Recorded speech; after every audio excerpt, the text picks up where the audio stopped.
અરવલ્લી જિલ્લાના મેઘરજ તાલુકાના કંભરોડા ગામમાં સિંચાઈ વિભાગ દ્વારા કંભરોડા તળાવથી આશરે 500 મીટર દૂર આવેલા ઇપલોડા ગામના તળાવને વાત્રક નદીમાંથી લિંક કરીને ભરવામાં આવે છે.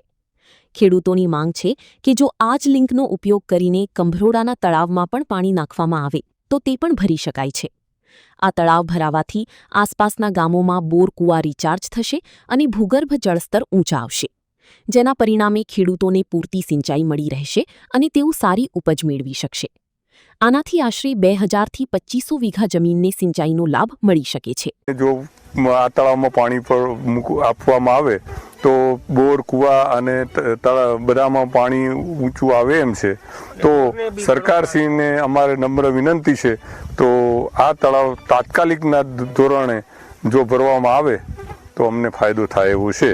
એ આ તળાવ ભરાય તો અમારે આ પાક 100% પાકે, નહીં તો પાછળનો ભાગ જે છે પાછળના પાણી માટેનો એ છેલ્લા પાણી માટેનો અમારે ખાસ ખેંચ પડે છે.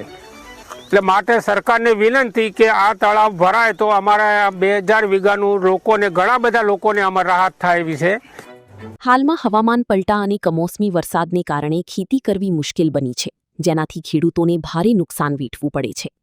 આ પરિસ્થિતિમાં સ્થાનિક ખેડૂતો તંત્ર પાસે કંભરોડા તળાવ ભરવાની તાત્કાલિક માંગ કરી રહ્યા છે, જેથી તેમને સિંચાઈનો પૂરતો લાભ મળી શકે. કૌશિક પટેલનો રિપોર્ટ, હિન્દ ટીવી.